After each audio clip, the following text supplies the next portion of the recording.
smell goodness.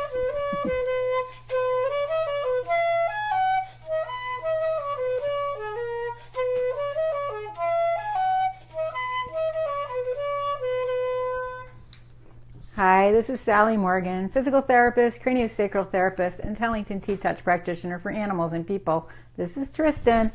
He's a Corgi. He says, I'm kind of tired today. And this is an episode of Conversations with a Corgi. And today we're going to continue our look at various complementary therapy techniques that you might want to bring your dog to a specialist for or try yourself. We have a whole list of them, so we'll be doing this for a while. And today I want to talk about dog massage, because this can be, and kitty and rabbit and horse massage as well, because this can be a really good way to connect with your animal and deepen your relationship with him. And it feels as good for your dog as it does for you to do it with him. They have wonderful coats, and part of the joy of having a pet is stroking their beautiful coats, whether it be a dog, a cat, a rabbit, or a horse. So massage works on the muscular system primarily, and many of us go for massages or have had a massage, and many massage therapists provide treatments in a whole lot of different techniques. There might be straight up massage techniques like Swedish massage, deep tissue massage, pregnancy massage, belly massage, but then there are also all these other things that many massage therapists do, like Reiki, craniosacral therapy, strain counter strain work. They do a whole variety of other modalities as well, energy work. So it's important when you're working with your dog personally that you are focusing just on the massage aspect in the beginning, unless you already are a Reiki practitioner or have had some training. And if you're going to a professional with your dog, it's important to know what exactly they're going to be doing with your dog. Are they going to be doing just massage, or are they going to be doing energy techniques too? Because if your dog has different things going on, you'll want to find different practitioners for them. Now, many of us live in areas where you'll be lucky to find anyone that does dog massage. So that's why we're going to talk today about primarily things that you can do with your dog, or that you can explore with your dog to do dog massage on your own. Massage can be really beneficial to your dog or your cat or your horse because it increases circulation, it can relax tight muscles and muscle spasms, and it can correct muscular imbalances. If your dog had an injury, maybe even just something like cutting the toenail too close on one leg, and he's been sort of limping, he could develop muscular imbalances with the other shoulder or hip becoming tight, trying to take a little weight off of that injured side.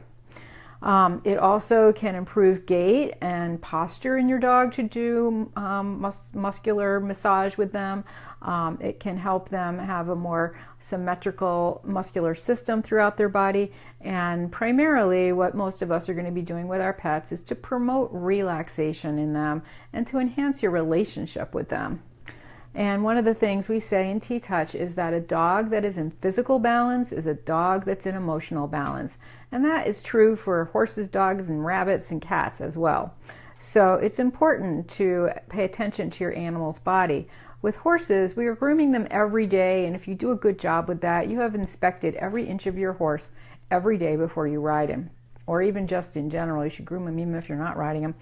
And with our dogs, we might brush them much less frequently, and so we don't do a close inspection of their body. And taking some time to do this massage with them really does give us a chance to look them over and really find some ticks, see where there's areas of redness or soreness or heat, and it can really benefit your dog to spend some time every day doing massage with them. And some people like to do this every night before bedtime with their pet, and other people like to do it first thing in the morning with their pet because it's so beneficial for you as well. Not a good idea to do dog massage when you are stressed out and just coming home from work, or when you've just had a fight with a loved one or something. At those points, you are not relaxed enough to give your dog the benefit of a good massage. And there are many other things that massage benefits with your pet other than, you know, the health inspection, the relaxation, and all the other things. It can really help dogs with arthritis, and it can help dogs with just general senior disease states. Any dog with a systemic problem like Lyme disease can be benefited with massage. So there's many good things about doing dog massage that you can offer your dog or your cat or your horse. And then you get a state of calm when you're doing massage work with your animal, and that also relaxes you and puts you into a state they call heart coherence.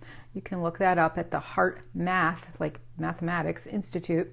But basically what heart coherence is a slower resting heart rate that brings your whole body into a sort of harmony and synchrony. And when your body is like that, it will translate to your pet. Most animals are in this state most of the time.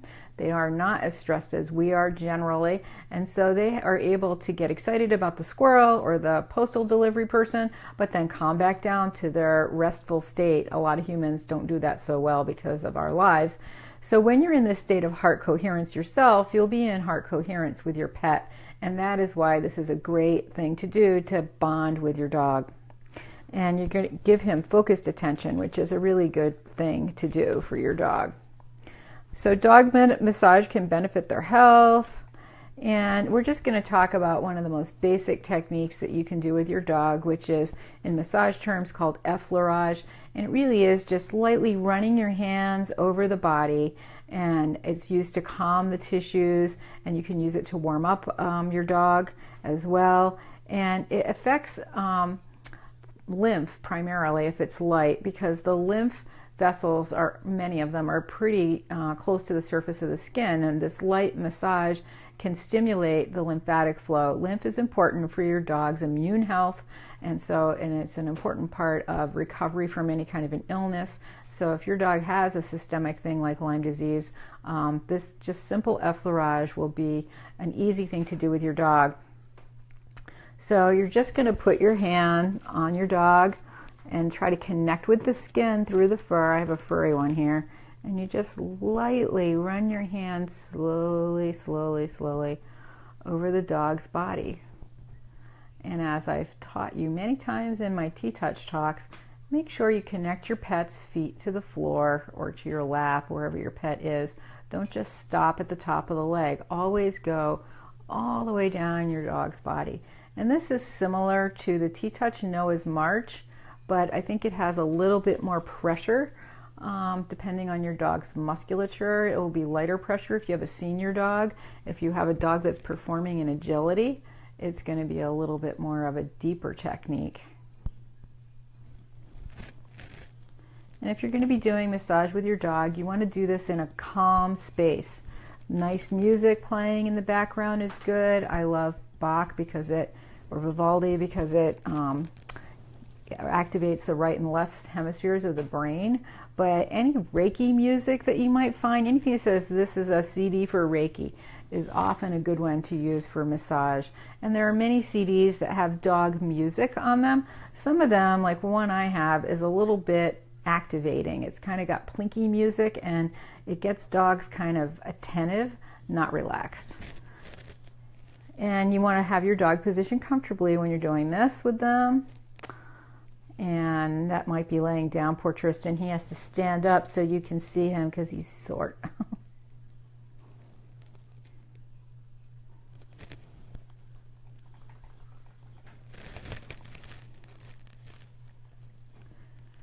And you can spend a couple of minutes just running your hands down each leg all the way to the ground.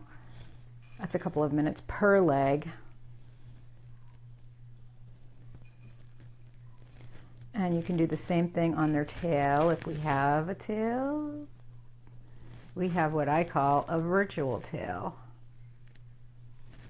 And Tristan's doing what often happens when you work with a dog without a tail. See how his ears are back? He's very aware of where his tail would have been if it were still there.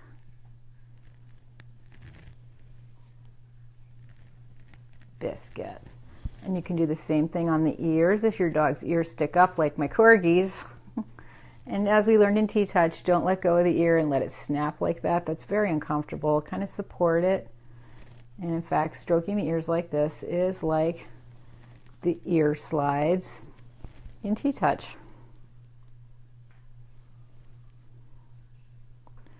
And if you spend 5 minutes just doing this effleurage technique over your dog's body, you will really help promote their health and relaxation. And it's a more focused thing than just petting your dog. You know, it's connecting your dog. It's your intention, which we know is really important when you're doing anything with your animals. Now, if your dog is a performance dog, and let's face it, many of them are, even though we don't actually compete with them, because they're jumping on and off the sofa and they're playing ball and frisbee like a star in the yard. You can also do another technique called tapping, which, like, he's a little tight in this shoulder, and you can just do these gentle little tapping movements over the muscle that is tight. If it's too tight, tapping's not a good idea. Tapping is also a good thing to do if we're going into a dog show and we're going to do agility. This light tapping kind of gets their attention and wakes them up. We don't want to wake you up right now, Tris, because you were sleeping. We'll just tap his shoulder a little bit because it is a little tight. And then you can always add in some T-touches, which is a circle and a quarter, looking at the face of a clock, starting at the 6, going around the clock and back to the 9.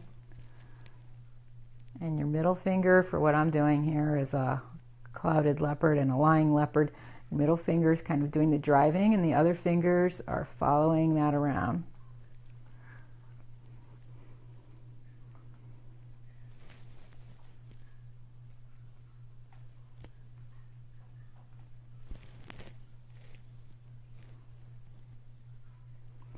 And an important thing is not to forget our dog's feet. Sorry, Tristan. So when you're doing this work, just like for a person, some dogs like their feet being touched and some dogs do not want you to touch their paw. So I just support the paw gently. I'm sorry you can't see what I'm doing here. I'll hold him up with my leg and I'm just stroking the paw gently. Now for some dogs this is too much, and like Tristan really wants to get away. It's too much to touch their feet, and they hold a lot of emotions in their feet, and you might have to have the dog, like he is now, standing and just rub your hand down the toes. Now if you've been doing the effleurage over your dog's body for 10 minutes or 5 minutes, he is likely to be relaxed and laying on his side, so then you can gently take the paw and put your finger between the pads on the paw, do some little T-touches in there, just kind of move the paw toes around a little bit.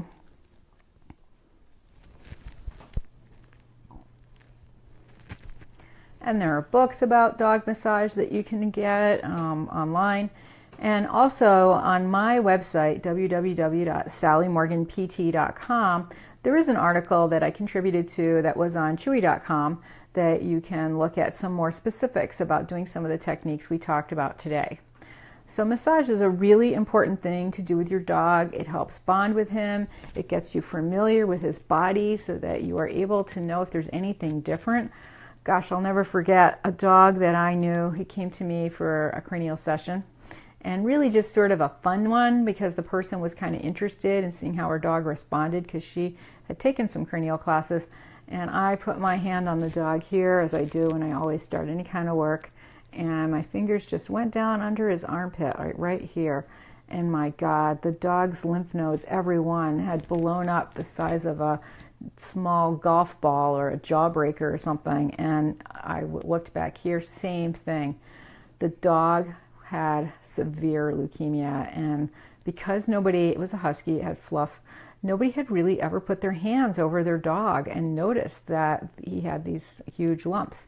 So it was a terrible situation. I had to recommend to the person to leave immediately, and I called my vet friend, who is a holistic vet who used to be pretty close by, and she ran the dog up there immediately, and the person was able to get in immediately to see the vet, who discovered the dog had leukemia and only had days to live. And this was a 7-year-old dog. So it's so important that you know what your dog feels like. Know every part of your dog. Any little lumps, bumps. And people, even with big fluffy dogs who've come to me, will say, I have no problem finding ticks on him. I just put my hand here and move a little bit, and there's the tick. Like, we intuitively know where to put our hands on our dogs. So the same is true for massage. And if you are stroking your dog gently, like I've shown you, then you are likely to find all kinds of things about your dog that you might not have known. Like, you'll also feel how fat he is. Like, you should be able to feel your dog's ribs, or he's too chubby. And this is a problem with a lot of breeds, and a lot of senior dogs get chubby. So trying to stay on top of that before it's out of control is a lot easier than trying to manage it when your dog is huge. So that's one thing you'll notice. You'll notice if there's any inflammation. If you are looking on the bottom of their feet, you'll be able to see if there's any little cuts or any little issues that have occurred with their paws. You'll notice how their toenails are looking. You know, a lot of cats get their toenails caught, and they're all in all kinds of states of shedding off and not shedding, and that can make your cat uncomfortable too when he's got a few that are not quite off. And just being aware of that can change your relationship with him for a couple of days, so that you're more sympathetic with how he's moving based on the situation going on with his claws. And with your rabbit, this is just such a great way to bond with your bunny. And bunnies are so soft, or your chinchilla, or even your guinea pig. And you might not want to have your whole hand doing this. You might just have a few fingers, you know, going over your guinea pig's little body.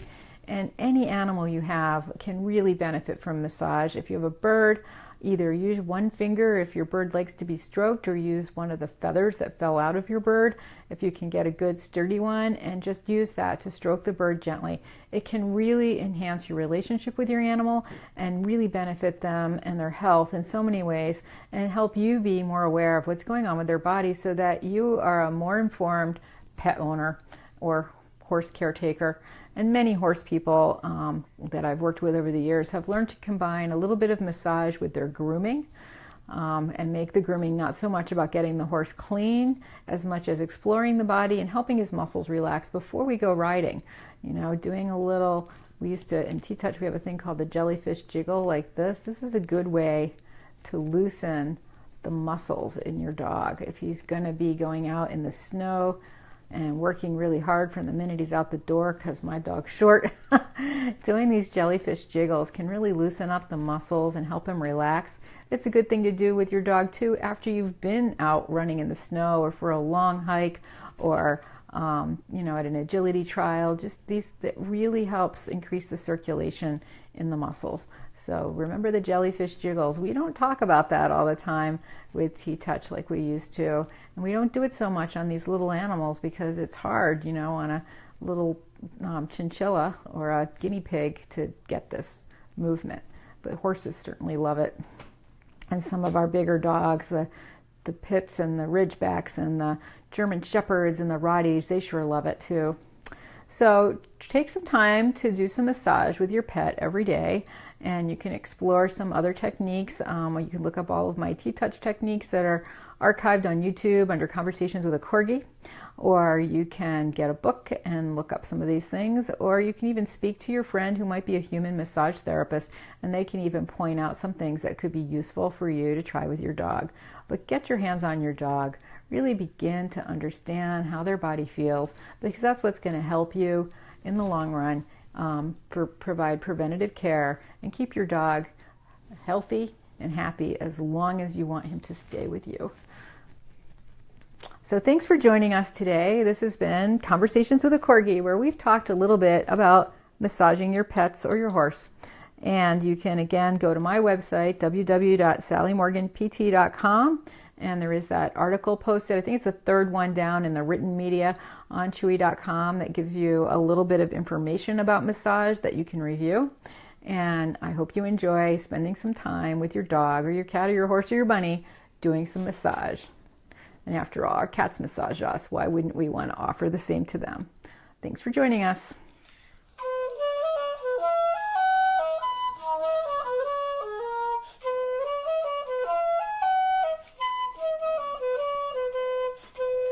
Somebody wants his treats.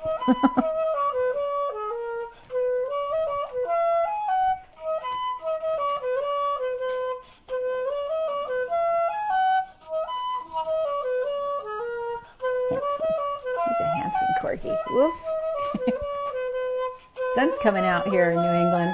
It's going to be 80. It's our last 80th degree day, they say, till spring, which seems forever away because it's not even really fall yet. Thanks for joining us. Have a great day. We'll see you on Tuesday for another episode of Conversations with a Corgi, because tomorrow we'll be at our job as educators. We'll see you Tuesday.